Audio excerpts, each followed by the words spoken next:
Hello everyone, आप सब कैसे हैं। मैं उम्मीद करता हूं कि बहुत अच्छे होंगे और अपनी पढ़ाई को बहुत अच्छे से कर रहे होंगे। मैं आकाश कुमार बढ़ाना आईसीटी वर्चुअल क्लासरूम में आपका बहुत बहुत स्वागत करता हूं मेरे प्यारे बच्चों। जैसे आपको पता है मेरे प्यारे बच्चों, बेसिकली हमारी आपका जो है मेरे प्यारे बच्चों 12th क्लास है और 12th क्लास के अंतर्गत मेरे प्यारे बच्चों हम लोग देख रहे थे हिस्ट्री और हिस्ट्री में पिछला चैप्टर हमारा चला था बाट मन के फलक इत्यादि को हम लोग देख रहे थे। तो अभी हम पिछले लेक्चर के अंतर्गत मोहर, लिपि, मुद्रांकन, इन सारी चीजों को बड़े अच्छे से पढ़ चुके थे और बड़े अच्छे से इनको देख चुके थे। यहाँ तक कोई क्वेरी को डाउट किसी बच्चे का,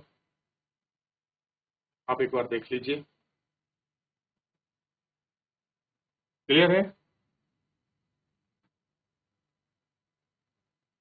पाठ वाट ये सब आपने देख लिया। प्राचीन सत्ता को लेकर और प्राचीन चीजों को लेकर जो भी कुछ हुआ उनको हमने देख लिया।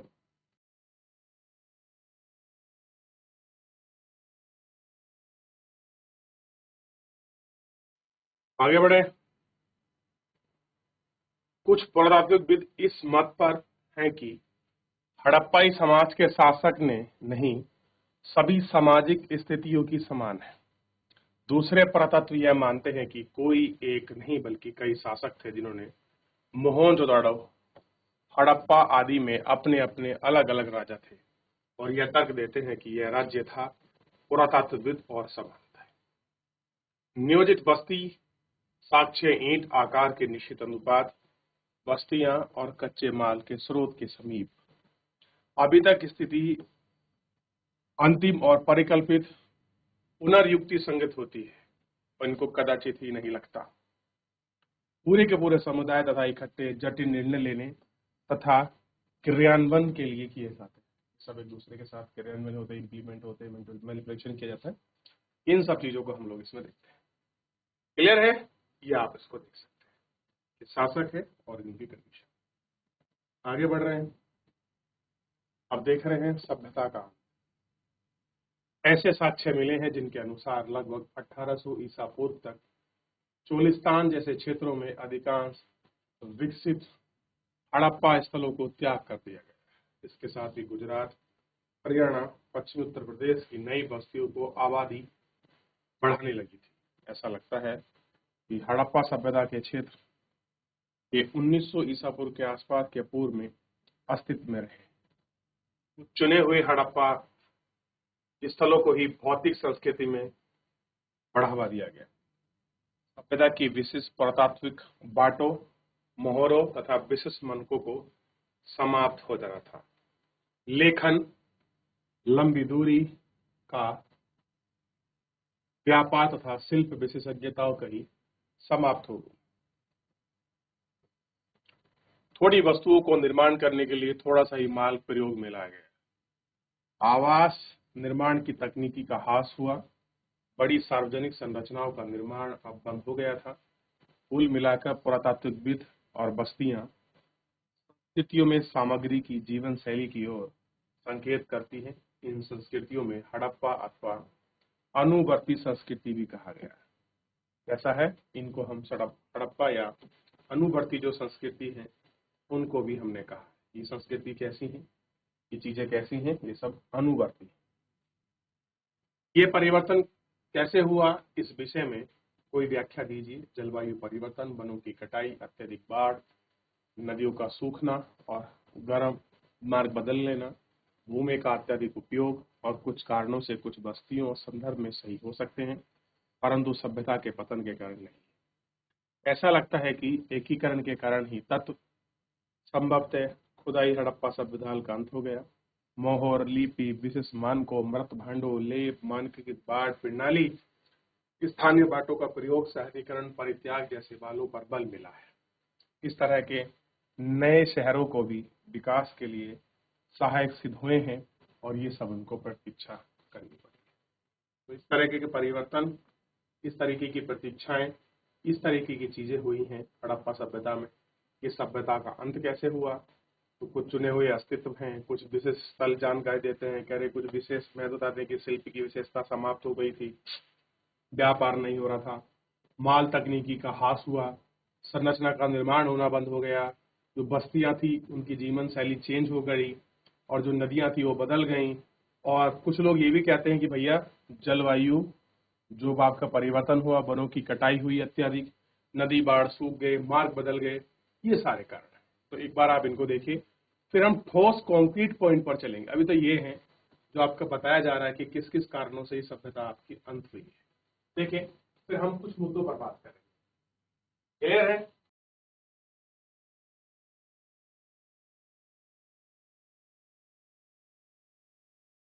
आगे बढ़े। देखिए, सही मायने तो ये हैं, जो हड़प्पा सभ्यता समाप्त हुई है, इसका कोई एक पर्याप्त एविडेंस हमारे पास नहीं। क्या कि मैं जो सभ्यता है ये समाप्त क्यों हुई, इसका कोई पर्याप्त एविडेंस सबको देखने की नहीं है। हमारे इतिहासकारों और भूगोल वेत्ताओं और साथ में जो हमारे पुरातात्विक के जो लोग हैं, उन लोगों ने कुछ आपके निष्कर्ष पर पहुंचे कि अगर इतनी बड़ी सभ्यता नष्ट हुई है तो क्या कारण हो सकता है। किसी ने कहा भाई व्यापार बंद हो गया, लोग बर्बाद हो गए, उस स्थान को छोड़कर चले गए। कुछ लोगों ने कहा ये भी कारण हो सकता है। कुछ ने कहा कि जलवायु परिवर्तन हुआ, वनों की कटाई हुई, अत्यधिक वर्षा, बाढ़ आई, उसमें सब कुछ बह गया, मलबे के नीचे ये दब गए, नदियों ने मार्ग बदल लिया, ऐसा कुछ हुआ। तो ये कुछ वैलिड दिखाई देता है। किसी ने कहा यार रोग आ गया होगा शायद, जो उसके एविडेंस नहीं मिलते हैं हम कुछ तरह से, और हो सकता है कि स्थानीय परिवर्तन हो गया होगा, मानकीकृत जो चीजें हैं वो आपकी बदल गई होंगी, या लोगों ने इस शहर इन जगहों को त्याग दिया।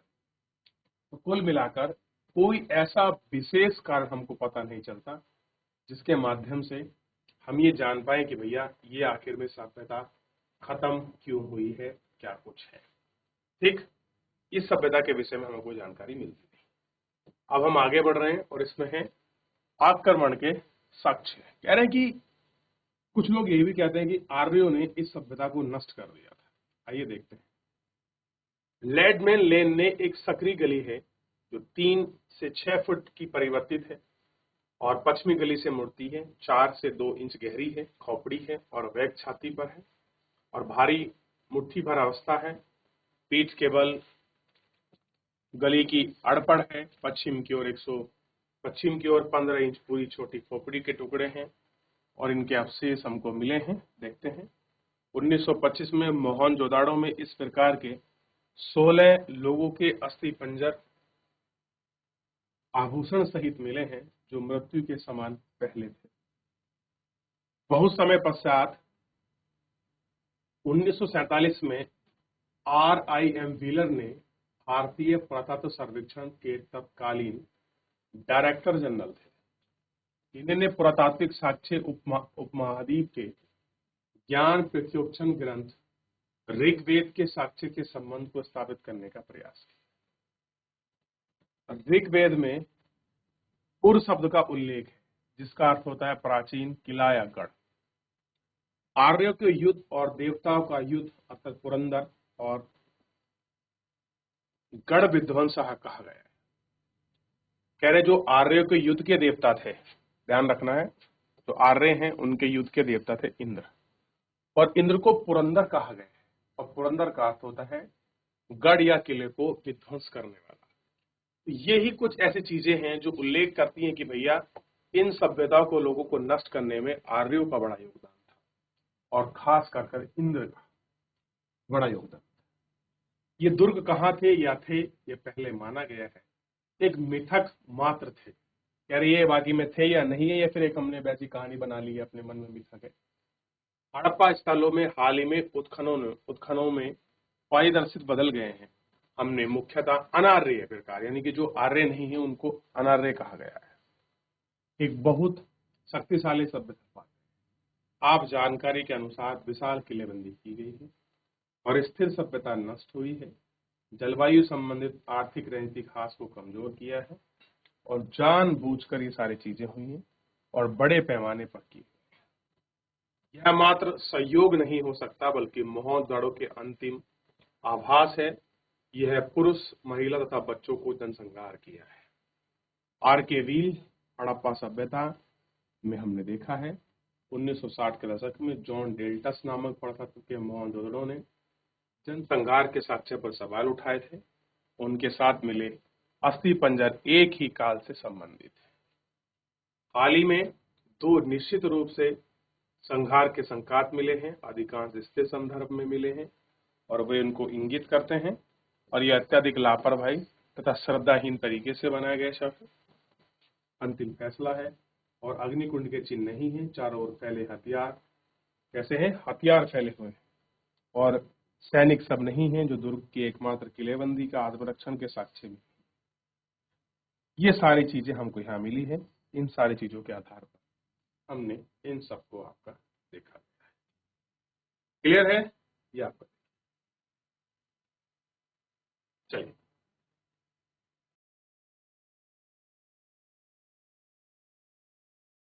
देख लिया, आगे बढ़े और आगे बढ़ के एक एक करके सोच।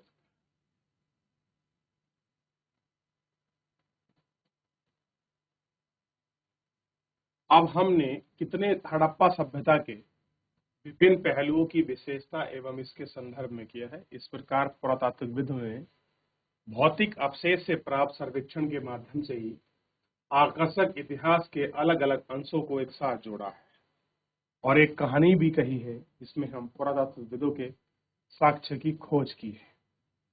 जब हड़प्पा सभ्यता के शहर नष्ट हो गए थे तो लोग धीरे धीरे उनके विषय में सब कुछ भूल गए। जो लोग इस क्षेत्र में शताब्दियों के बाद आना रहना प्रारंभ किया तब वे नहीं समझ पाए कि बाढ़ या मिट्टी के कटाव के कारण खेतों की जुताई के समय या फिर खजाने की खुदाई के समय यदा कदा धरती की सतह पर आने वाले अपरिचित पुरातत्व का अर्थ क्या लगाया जाए। बिल्कुल हो सकता है कि कोई सभ्यता दब गई हो, कुछ हो गया हो, जब नए लोग वहां आए आपकी सदियों के बाद तो सोच ही नहीं पाए कहाँ की सभ्यता थी, क्यों निकल रहा है, कैसा कुछ है, वो इसके विषय में कुछ नहीं जान पाए। वर्किंगम का ग्रंथ भारतीय पुरातात्विक सर्वेक्षण के पहले डायरेक्टर जनरल वर्किंगम। तो भारतीय पुरातत्व विभाग के पहले डायरेक्टर कौन है? जनरल वर्किंगम। ये 19वीं शताब्दी के मध्य में पुरातात्विक खनन आरंभ किया। तब पुरातात्विक अपने अन्वेषण और मार्ग के लिए लिखित स्रोत, साहित्य और अभिलेख का प्रयोग पसंद करते थे। कुछ लिखा हो उसी आधार पर हम लोग बात करें। यहाँ तक कि बर्किंघम की मुख्य रुचि आरंभिक ऐतिहासिक लगभग 6वीं शताब्दी ईसा पूर्व से 4वीं ईसा पूर्व के बीच के कालों में पुरातत्व में थी कि जो 6 से 4 ईस्वी के बीच में जो कुछ पुरातत्व है उनके विषय में हम कुछ खोजें निकाले उनमें। उसके बाद के किलों से संबंधित पुरातत्व भी था। आरंभिक बस्तियों की पहचान करने के लिए 4वीं से 7वीं शताब्दी के बीच उपमहाद्वीप के बीच चीनी बौद्ध तीर्थयात्री के द्वारा जोड़े गए वृत्तांतों का प्रयोग बर्किंघम ने अपने सर्वेक्षण के दौरान मिले अभिलेखागार का संरक्षण, प्रालेखन तथा अनुवाद किया है। समय के साथ पुरातत्वविदों को खोज का प्रयोग करने में उनका विचार संस्कृति को भी महत्व दिया। हड़प्पा जैसे प्रास्थलों की चीनी तीर्थयात्री की यात्रा का नहीं है जो एक आरंभिक ऐतिहासिक शहर नहीं था। बर्किंघम अन्वेषण के ढांचे में उपयुक्त नहीं बैठता था, इसलिए हाल ही में हड़प्पाई पुरातात्विक 19वीं शताब्दी में कभी कभी ही मिलती थी। इनमें कुछ बर्किंघम तक पहुंचती थी तो फिर उनमें वह समझ नहीं पाई कि ये पुरातात्विक कितने प्रकार की प्राचीन चीजें थी, तो कैसे कैसे था, कहाँ कहाँ से क्या मिला, ये सारी चीजें इसमें इन्होंने आपका प्रॉपर रूप से ढंग से रखी कि कहाँ क्या पर कहाँ चीज पहुंची है। क्लियर है?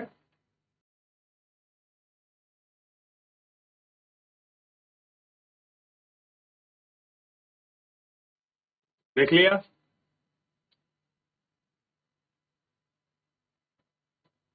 एक अंग्रेज ने बर्किंघम को हड़प्पाई मोहर, उन्होंने मोहर पर ध्यान दिया। उन्हें एक ऐसा कालखंड में असफलता प्राप्त हुई जिसमें वो परिचित थे, इसलिए कई लोगों ने इस तरह का उनका मानना था कि भारतीय इतिहास के प्रारंभ में गंगा की घाटी पनपने पहले शहरों के साथ हुआ है और उनकी सुनिश्चित अवधारणाओं के चलते कोई आश्चर्य की बात नहीं है। कर जो कुछ हुआ कोई नई बात थोड़ी है।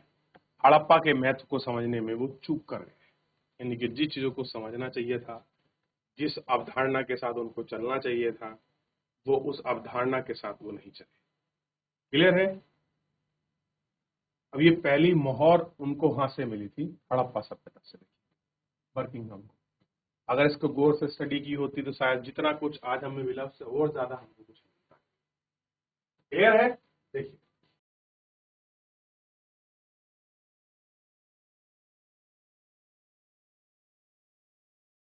हो गया, आगे बढ़ जाए, बढ़े आगे। एक नवीन प्राचीन सभ्यता, एक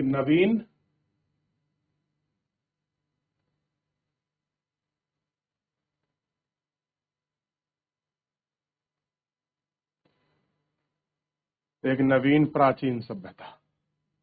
कालांतर में 20वीं शताब्दी के आरंभिक दशकों में दयाराम साहनी, अब एक व्यक्ति आए हैं, भारतीय मूल के हैं, दयाराम साहनी जैसे पुरातत्वविदों ने हड़प्पा में मोहरों की खोज से निकले जो निश्चित रूप से आरंभिक ऐतिहासिक स्तरों पर कहीं अधिक प्राचीन स्तरों से संबंधित है। जो चीज निकले उनसे कुछ ज्यादा चीजें वो जुड़ी हुई थी, इनके महत्व को समझाने लगे। इनके साथ आए पुरातत्व विभाग के दूसरे व्यक्ति थे राखल दास बनर्जी, ने हड़प्पा से मिली मोहरों और मोहनजोदड़ो की खोज से निकालों का अनुमान लगाया। जो उन्हें हड़प्पा से मिली और जो चीज मोहनजोदड़ो से मिली उनको मिक्स किया, कुछ अनुमान निकाला। ये दोनों पुरास्थल एक ही हैं, पुरास्थल संस्कृति के ही भाग थे। अरे भैया, मोहनजोदड़ो का हिस्सा है हड़प्पा, हड़प्पा का हिस्सा है मोहनजोदड़ो, अलग नहीं है। ठीक इनकी खोज के आधार पर 1924 में भारतीय पुरातात्विक सर्वेक्षण के डायरेक्टर जनरल जॉन मार्शन ने किया। ठीक 1924 में इनकी खोज, जो अब ये खोज रहे हैं, सिंधु घाटी सभ्यता की एक नवीन सभ्यता की खोज घोषणा की। जैसे SN. Rao the story of the Indian archaeology लिखा। मार्शल ने भारत को जहां पाया उससे 3000 वर्ष पीछे छोड़ा। ऐसा इसलिए है क्योंकि मेसोपोटामिया के पुरास्थलों में उत्खनन से हड़प्पा सभ्यता की मिली मोहर जैसे पर आप पहचानी नहीं जा सकती थी। जो मोहरें मिली हैं वो इस प्रकार की हैं कि न केवल एक नई सभ्यता की जानकारी मिलती है बल्कि एक मेसोपोटामिया के समकालीन भी। कैसा है? इनके समकालीन। क्लियर है? चलिए, तो फिलहाल इनको पढ़िए, समझिए। आज के लिए इतना ही, मिलेंगे नेक्स्ट लेक्चर में।